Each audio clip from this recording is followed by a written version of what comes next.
Earlier I spoke to Michael about the wider implications of the changes to the benefits system, which has been beset with problems since its inception in 2010. Meanwhile, the Employment Minister Alok Sharma defended the government's universal credit policy. Don't forget, you can let us know what you think about this. Are you affected by it? Are you worried about it? Hashtag Newsroom Live if you tweet, and the other ways of getting in touch are on the screen right now.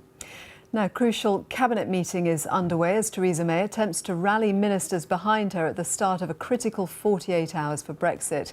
Last night, a number of senior ministers met to discuss their concerns about her proposals. They're worried about the so-called Northern Ireland backstop, a position of last resort to protect an open Irish border in the event that the UK leaves the EU without securing a wider trade deal. Let's go to our assistant political editor.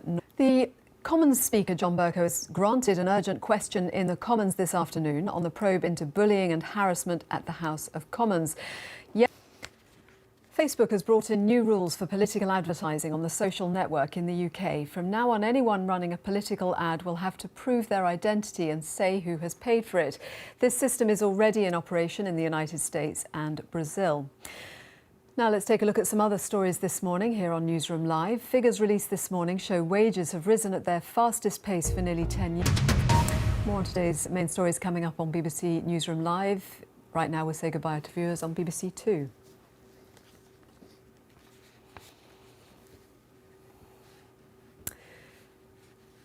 The US Secretary of State Mike Pompeo has arrived in Saudi Arabia amid reports in the US diplomatic correspondent Jonathan Marcus, and asked him whether it looked as though Saudi Arabia would admit that Mr Khashoggi died under interrogation. Much. Catherine, see you later. There's been a sharp increase in the number of crimes of religious hatred. Police in England and Wales have recorded a rise of 40% compared with last year's figures. More than half of religious hate crimes were directed at Muslims. The total number of hate crime incidents overall has risen by 17% to reach a record 94,098. Well, we can talk more about those figures with our news correspondent Jenny. Meanwhile, offences motivated by prejudice against men could become hate crimes, along with misogyny and ageism, under a Home Office review of the law in England and Wales. Here's our Home Affairs correspondent Danny Shaw. Official figures released this morning show wages grew at their fastest rate in nearly a decade in the year to August. Average earnings, excluding bonuses, rose by 3.1%. Here with the details is our personal finance. Let's join Susan Powell for a weather update. Let's get more on the news that Saudi Arabia is under pressure to explain the fate of journalist Jamal Khashoggi. The US Secretary of State is in Riyadh. He's already met King Salman, and we're waiting to hear the kingdom's explanation of events. Mr Khashoggi was last seen entering the Saudi consulate in Istanbul 2 weeks ago. Turkish officials believe he was murdered, and that there are reports in the US media that the Saudis are to admit it happened during an unauthorized interrogation that went wrong. With the details, Naomi Grimley reports.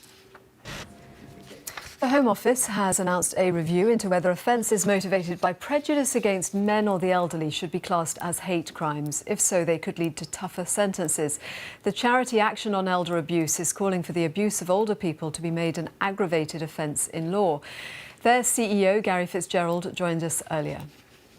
Fitzgerald from Action on Elder Abuse. More than 2,500 organised crime groups are operating across England and Wales, and police say children as young as 10 are at risk of being drawn into them. Gangs of criminals involved in drugs and violence are often targeting vulnerable young people to carry out criminal activities.